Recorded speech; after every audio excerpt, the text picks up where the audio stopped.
Compare to 19th century 21st સેન્ચુરીમાં પીસીઓએસના cases વધી ગયા છે.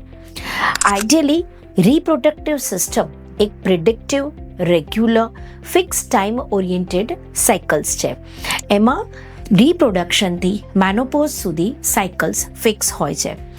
અર્લીયર ઓવ્યુલેટરી સાયકલ્સ 100 to 150 હતી, જે આ જમાનામાં 400 to 450 છે. આનું રીઝન છે કે પ્રેગ્નન્સી ઘટી ગઈ છે, લેક્ટેશન પીરિયડ ઘટી ગયું છે અને એન્વાયરમેન્ટલ ઇફેક્ટ છે.